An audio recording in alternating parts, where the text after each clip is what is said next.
Hey, so I'm Richard. I'm the founder of Naptha AI.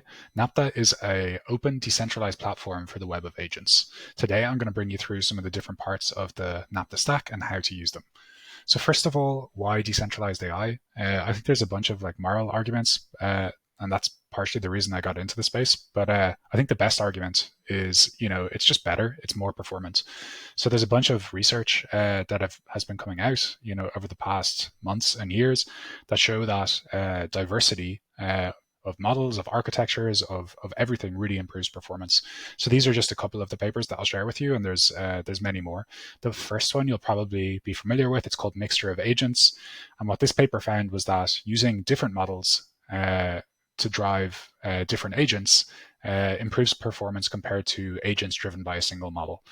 The other one is more recent. It's called Internet of Agents. And what they explored was how diversity of agent architecture, of knowledge sources, and of tools also increases performance. So yeah, if you're interested in more of these links, I can share them with you. Just reach out. But there's a whole kind of timeline of research that we've been following for quite a while. So ultimately, we believe that AGI will be a web of heterogeneous agents running across many nodes rather than a single entity.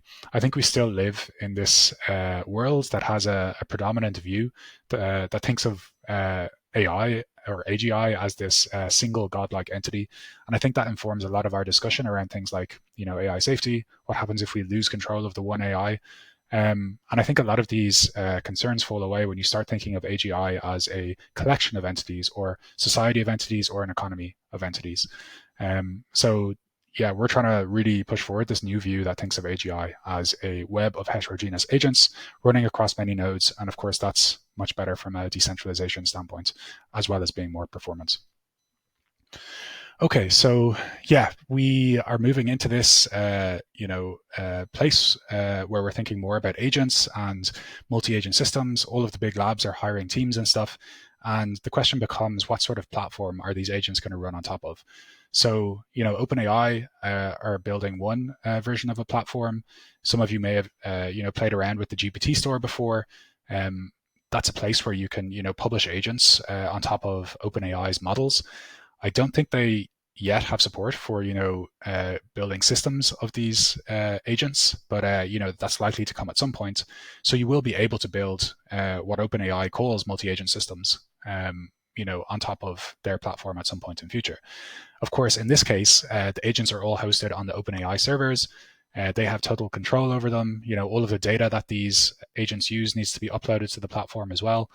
And some have even made the argument that these aren't true multi-agent systems, like the founder of Baby AGI, Yohai.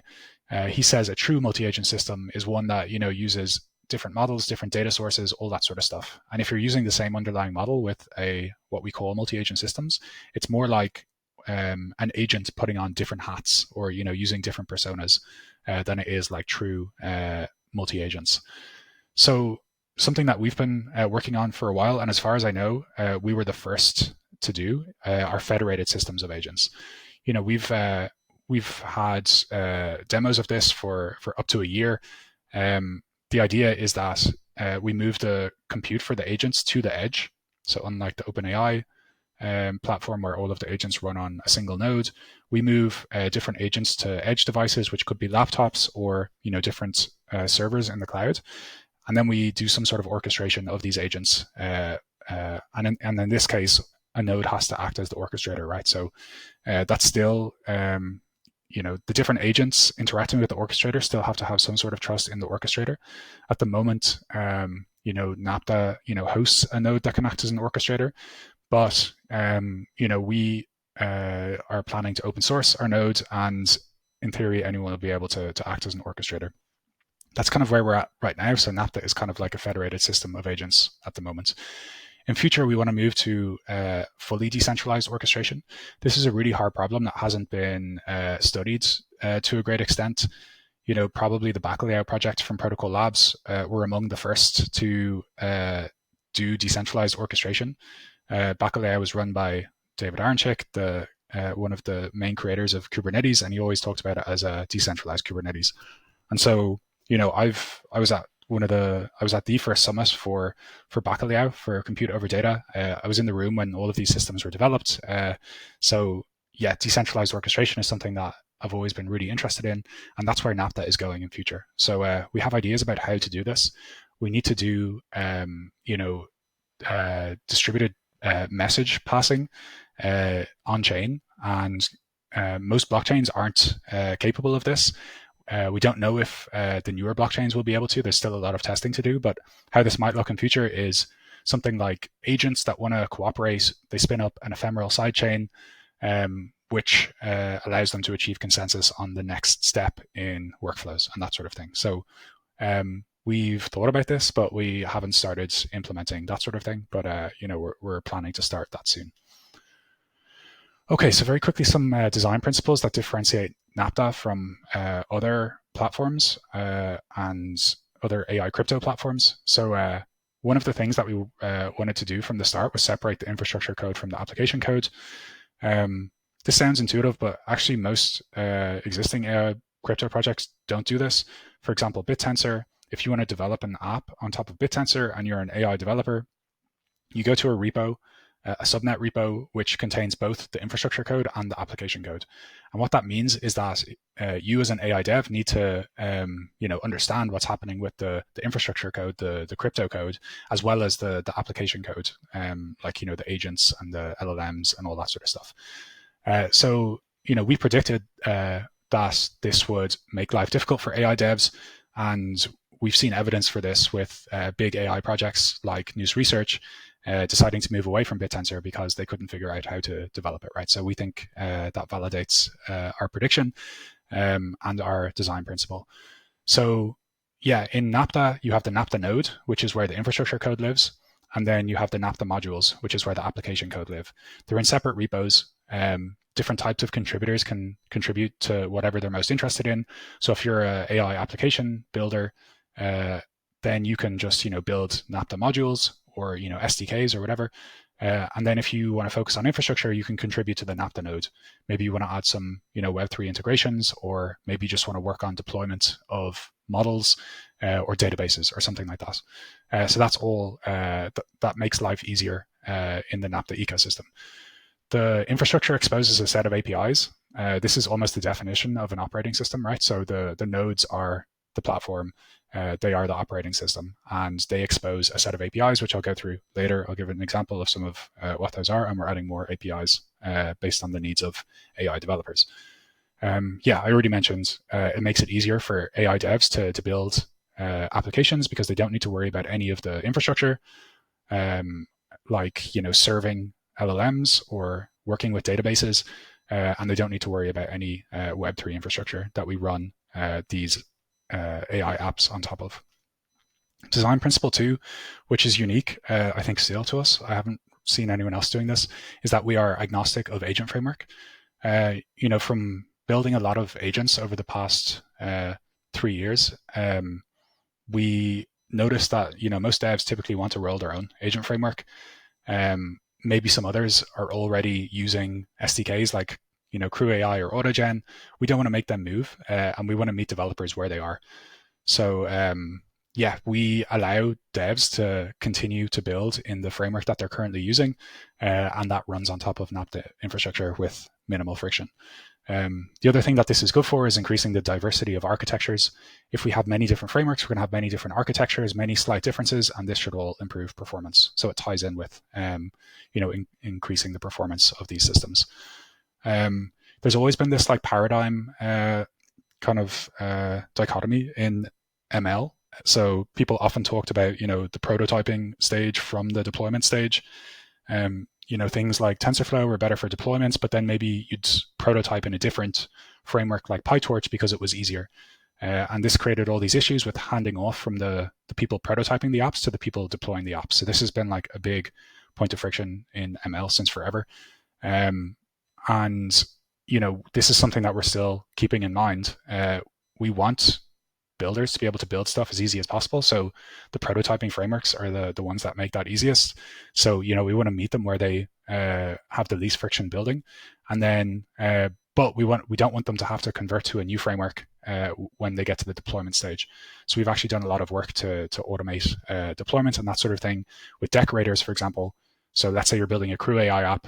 Maybe you just import Naptha, add a decorator to your agent class. It should scrape the relevant code and dependencies, convert it into deployment format by rendering it with whatever you need.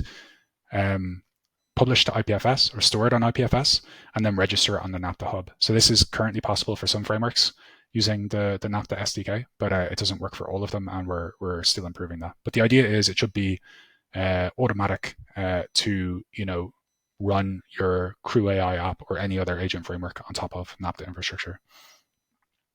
Okay, so I'm going to go through some of the different parts of the Naptha stack.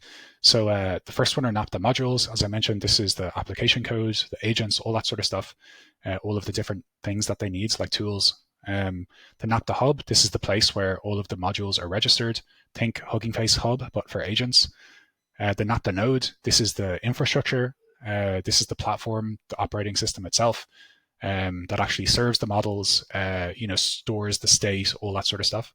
And the Naptha SDK, which has a few different functions. It helps you to interact with the hub and nodes. It also gives you some abstractions for building apps across different agent frameworks, for example. And it also has the decorators, which I touched on, but probably won't go into more detail in this presentation. Okay, so let's start off with the Naptha modules. So because we want to run agents across different devices, we ideally want to separate the code and package it up so that whatever is running on a node only contains the code for that node. To give you an example, if you're building a Crew AI app, maybe there's like 10 different agents in that Crew AI app, and then you also have the orchestration of those agents. If you want to split that up across multiple nodes, you don't really want to send the whole thing to each node. You just want to, if you're running an agent on one node, you just want the node to receive that the code for that agent.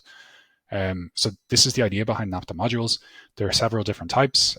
We have agent modules, the tools that the agent use, the personas that the agents use, the orchestration workflow modules, which is how to orchestrate many agents, and then also environment modules, which are things like group chat and that sort of thing. And I'll go into more detail on these in the next few slides. The picture below kind of indicates what this might look like. Each circle is a node. Maybe you want to run an agent module on one node and a tool module on a different node, or maybe you want to run both an agent module and a tool module on the same node, or maybe you want to run all of the modules on the same node and run like 50k agents or something like that, right? With everything on one node. That's all possible. All of the communication happens via API for us, so it can happen across nodes. Okay, so the agent module is like the loop that the agent runs. A well-known example of this is like the React agent, which stands for reason, then act. Basically goes in this loop where it's reason, then act, then I can't remember if there's other stuff, but basically loops around like this from step to step. Another example are like reinforcement learning agents, which might do perceive, then act, then reflect, and they loop around with a certain set of steps. Maybe it's simpler like a chat agent. Maybe there's only one step, which is just, take in the input and feedback a response. So there's a bunch of different types of agents that you can do depending on the loop that you want. And these are all contained in agent modules. There's also a bunch of like really good stuff from the 80s in the AI space, where they developed a lot of different types of agents, different standards, all that sort of stuff. BDI agent is one example. Belief, desire, intention. Also SOAR. I can't remember what it stands for. But these would all be things like agent modules on the Naptha Hub. This is what an agent module looks like. It's very simple. It's based around Python poetry packages, which some people will be familiar with, but it has some additions like we add in schemas, configs, an entry point, things like that. So if anyone is familiar with Kubeflow pipelines, for example, modules are very similar to components in the Kubeflow pipelines framework. They have similar directory structure. There's like a component.yaml there. We've like changed up the configs, and we now use poetry, which is like a relatively new thing. But in principle, they're quite similar. yeah, the main file is the run.py file, which you can see in the image. The default entry point is the run function in the run.py file. That's what gets called when a module is executed. So in this one, for example, what happens in run is we instantiate a agent class, and then we run one of the methods of that class. And there's a link if you want to check it out on the Naptha GitHub. Okay, next up is tool modules. These are things like web search or database queries or maybe code interpreters. Yeah, people should be familiar with this. The main reason for having tool modules is to prevent code duplication. So in the previous example, I showed the simple chat agent, which had a method called chat, which is kind of like a tool. But what happens if you want many agents to use chat? You don't want to duplicate the code across many different agents. Wouldn't it be nice if you could just import a tool for a certain agent loop, from some sort of registry? And that's the idea behind tools. And you can also run, agents on different devices to tools. So maybe someone just wants to provide a tool to the community. Maybe they can run their own Naptha node and, deploy their tool module without running agents. That's all possible on Naptha. Persona modules is the next one. So these have got quite a lot of interest recently through AI 16z and ELIZA. So personas can be synthetically generated or generated from real data. This was one of the main innovations of the ELIZA framework, that you can export your Twitter data and create a persona based on your real data. We've been playing around with Shaw's character files for quite a few months. He's in the Naptha Discord. And yeah, you can imagine communities starting to create data sets of these personas, and ideally people would own their own personas and use them with their agents, all that sort of stuff. So that's the idea behind persona modules. We support these on the Naptha platform. Also, we're generating one of the teams building on Naptha is creating market personas. So there was a paper that synthetically generated 1 million personas from, I think, GPT-4 or something, because a lot of because they're trained on the whole internet. They have ingested a lot of different personas from different people who use the internet, and you can prompt them to output these different personas. We're doing that for market personas, so things like risk tolerance and that sort of thing, and even basing it on census data, so that it's economically accurate. That's what one of the teams building on Naptha is doing. Okay, agent orchestrator modules. So these are things like workflows, or organizations of agents, or societies of agents, or simulations, or economies of agents. These are all the sorts of things that you would build in orchestrator modules. So we've already implemented Baby AGI, which is a handful of agents working together to solve tasks. We already have an orchestrator module for that. We've implemented the Stanford Generative Agents paper, Smallville, as modules. So you can run different agents in a simulation on different nodes, but have them interacting in this virtual world. So imagine doing that, across the whole globe with millions of nodes. That's the kind of idea. Econ agent is one of the main interests here, because you can simulate economies of agents. So one of the teams has built something like Econ Agent, and this runs on top of nodes. So you can have agents running on different nodes, making trades, making investments, debating, all this sort of stuff. You can do all of that on Naptha, and we'll be launching some demos early next year. And finally, environment modules. So these are things like group chats, information boards, social networks, auctions. So you can, basically we want to implement, WhatsApp for agents, Reddit for agents, LinkedIn for agents, Twitter for agents, eBay for agents. And you can do all of those with environment modules. These are basically just modules that store state. Maybe they have some methods as well. They don't usually use an LLM, although they could. And, they could be Web 2 or Web 3. So we've already implemented the group chat, for example. We're working on an information board. There's also Discord environments that we're working on. At the moment, most of these run on top of Web 2 databases, but there's no reason that these couldn't be Web 3 as well. Maybe we'll end up having an environment module that is for a Web 3 social environment, or a Web 3 group chat, or something like that. So this is a really nice way for people who want to come into the Naptha ecosystem, but don't have experience building agents. Maybe they just want to build an environment module and provide an environment that agents can interact with. So if you are interested in building an environment module for agents in the Naptha ecosystem to interact with, please reach out. We'd love to work with you to build that. Okay, so that's Naptha Modules. That's all of the applications. We also have a hub for registering all of these different types of applications. We've thought for a while that we need a new type of hub.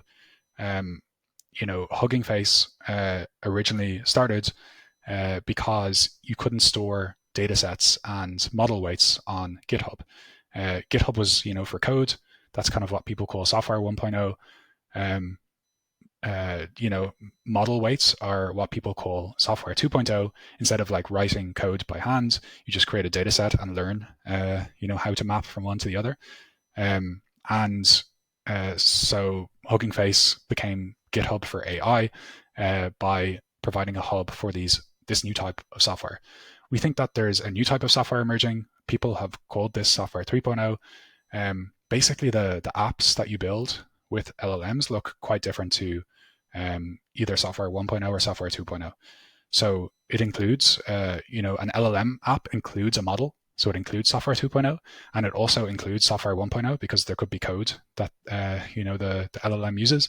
But it looks more like a system where a model and code are just some components.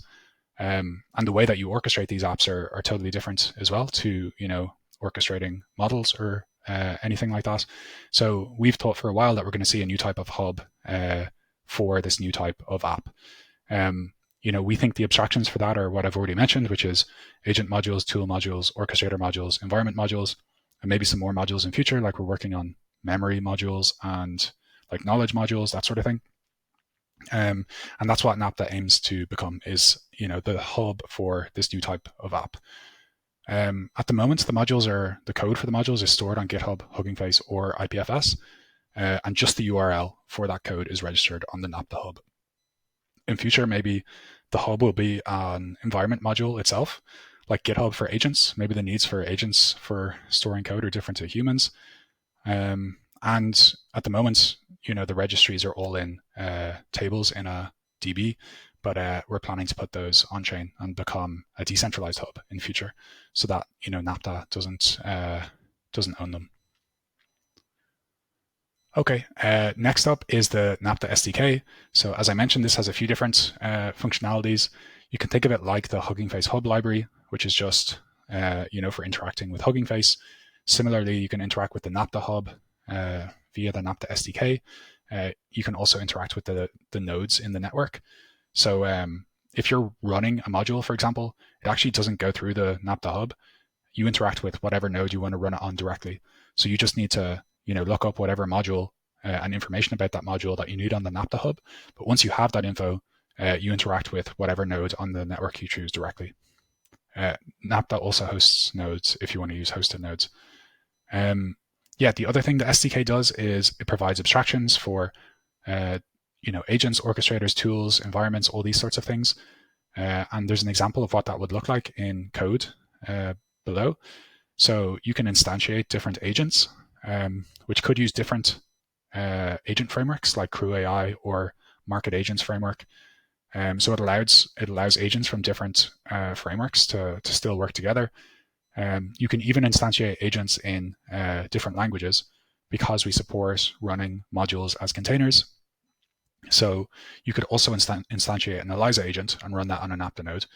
And then all of those agents can communicate via API, regardless of language or agent framework. And then you can also do the same for interacting with environments or tools or whatever else. So that's all in the Naptha SDK. You can build these apps from these abstract building blocks. And the last thing the Naptha SDK has is decorators. So you can, if you have a Crew AI app, you can import Naptha, add a decorator above your app, and it will automatically convert it into Naptha module format, store on IPFS, and register on the Naptha Hub. So that's all there too if you want to use it to onboard existing apps. Okay, Naptha Nodes. This is the main piece. So This is the platform itself, or the operating system. The idea is that it packages everything that you need to deploy agents locally and also have those agents cooperate with other agents on the network. We want to be like VLLM, but for agents. VLLM is for like deploying models, and that's kind of become the standard along with Olama. We want the Naptha node to be the same for agents. So that includes model deployment. So VLLM is a part of a Naptha node, but it also includes others like storing state in databases, servers. I'll go through all of these things in a few minutes. This just happened recently. In the last week or so, a new startup just raised a 56 million seed round at a $500 million valuation to build the Android for agents, and these are a team of Google execs. There's a kind of race to get there, I suppose, to be this standard for an operating system for agents. But we've been working on this or at least thinking about this for more than 3 years. So we have a bit of a head start and some traction with AI devs. So hopefully we can go toe to toe, and also maybe they'll build something different. I don't know the details of whether this is going to be for like mobile apps, because that's what Android is, or whether it's going to be for laptops or whatever. But I'm sure there's plenty of space for different types of platforms. Okay, so the Naptha node. This image is old. We're currently in the process of updating the image. It's from our light paper, but it's still pretty much the same. So these are the different components that make up a Naptha node. We have local model inference for serving models. There's local servers with different communication protocols. There's local storage, different types of storage. There is a message broker and workers for orchestrating many agents on one node. There's a module manager for interacting with the hub and downloading the modules and that sort of thing. And we're adding a blockchain simulator, which we use Hardhat for, and that's going to be part of the Naptha node soon. Okay, so different parts of the node. There's also a config. So if you're running the node, this is where you set customize the type of node that you want to run. So do you want to run Olama or VLLM? Do you want to use WebSockets or gRPC for communication? Do you want to run different components? All of the options will be in this file. Local model inference. So this is something that we didn't realize was as much of an issue before we started, but as I mentioned, we want to increase the diversity of models that agents use. If you're building agents, tool calling is really important. It's almost the definition of an agent, and there isn't good support for tool calling for open source models, or at least there is a lack of standardization across different open source models. So you can see here, when Noose Hermes wants to use a tool on the right-hand side, it outputs these tool call tags, whereas if you use Mistral, this is what it looks like when it wants to use a tool. So again, it's outputting different things, which means, depending on the model you use, you need to parse something different. One of the contributors to Naptha, Blacklight, is working on this for us. He's like one of the top contributors to VLLM to support tool calling with VLLM. And what we've done is add support for 8 to 16 different open source models for tool calling. And these are deployed on our servers, which we're actually using Prime Intellect for. So we have some A100 servers that we've deployed these models on. And yeah, you'll be able to use the Naptha node to run all of these different open source models with tool calling. Structured output is also an issue, which varies depending on models and that sort of thing. So that's something that we're also working on as well. So local model inference and doing that with tool calling and structured output has been more work than expected, but hopefully this is of value to the AI community. Second part is the local server. So the Naptha node actually runs a minimum of 2 servers. So we always spin up a HTTP server for interacting with the SDK, or for third-party apps to interact with the Naptha node.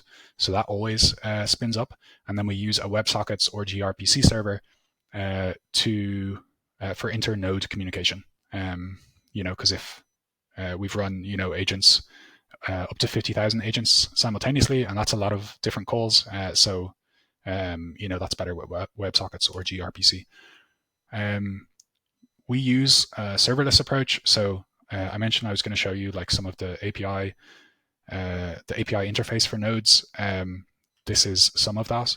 So we have different endpoints for different types of modules. We just use a single run endpoint for each type of module, which is like more of a serverless approach, I guess. So if you have an agent, or let's say you have an environment, you can build environment modules that have multiple different functions or methods. We don't create a new endpoint for each one of those functions or methods. You just use a single endpoint and then pass as an argument the function or method that you want to use. So that's how we do it at the moment. Local hub storage. So if you set local hub equals true in the node config, it also spins up a SurrealDB database on launch. And this is important for testing modules with a local hub before you add it to the hosted Naptha Hub. You can use Surrealist to interact with that local SurrealDB. The reason we use SurrealDB is that it has some nice features for users and has like an inbuilt API and that sort of thing. Separate to the hub storage, we have local DB storage. So this is necessary for storing the state of different environment modules. So if you run an environment module, that module might store the message history, for example, and that that needs to be stored somewhere. So the node has a local DB. We mainly use Postgres. We can also support SurrealDB, and we want to add support for more different storage in future, especially like Web3 storage and that sort of thing. You can store on IPFS on an Naptha node at the moment. So yeah, the state of all of these environment modules is stored in a local database. It also stores the detail of the module runs. So if you run an agent, the results, the inputs, all that sort of stuff is stored in the local DB, and we'll soon have storage for model inference statistics like token usage and costs and that sort of thing. That's coming soon. Okay, another component is the blockchain simulator. So we want to support tools and environment modules that interact with the blockchain. So we're adding hard hat to the Naptha node, at least as an optional add-on, which means that you also spin up a blockchain node and you can interact with that simulated blockchain. So yeah, this allows us to do a bunch of stuff. We have a lot of different protocols that we use between the different agents, and at the moment those are all kind of like Web 2 protocols or even Web 1 protocols, I guess. And we want to put those on chain eventually. So that's the idea and direction that we're going in with the blockchain simulator. And also we want to put the Naptha Hub on chain as well. We don't know how much different blockchains are going to be able to support the kinds of transactions per second that we need. So hopefully we'll start testing that and figuring that out through the blockchain simulator as we move more towards fully decentralized platform. Okay, this is the last slide, I think. So just wanted to touch on some of the different builders on top of Naptha. We're really targeting people who are interested in multi-agent systems, for example. We have founders and top contributors from open source AI projects like AutoGPT, Noose Research, VLLM, Local AI. And one of the projects that I've touched on a few times is Market Agents. They're building an SDK, a multi-agent framework for economic agents. Most of what we have at the moment in terms of multi-agent frameworks are like chat-based, like Microsoft AutoGen, or task-based, like Crew AI. We actually don't have a good SDK for economic agents. So at the moment, people pretty much have to build that from scratch using like LangChain or something like that. So the idea is that Market Agents will be an SDK that makes it really easy to build economic agents across use cases like prediction markets or investor agents or any of these sorts of things. We're also onboarding a new project that is creating a data set of personas that can be used with agents. These are from like the Teapot part of Twitter, that part of Twitter, which is where a lot of the AI stuff happens, and that data is being processed into a format that can be used with agents. So there's some really cool AI projects building on Naptha. They're planning to like fine tune models, create new data sets, all that sort of stuff. Okay, if you want to contribute, please reach out. If you want to build on Naptha, we give out grants. We can put together a work description and show you around the Naptha platform and support you as you start your AI project. We have Kanban boards for module contributors and infrastructure contributors. If you check out Naptha AI/projects, reach out to me if you want to join our Discord. At the moment, we're only really accepting like AI devs building multi-agent apps or agent apps, that sort of thing. But if you have experience in the AI space, we'd love for you to join our Discord. We also have weekly calls on Wednesdays at 6 p.m. So yeah, if you have any questions about Naptha, please reach out. We'd love to chat.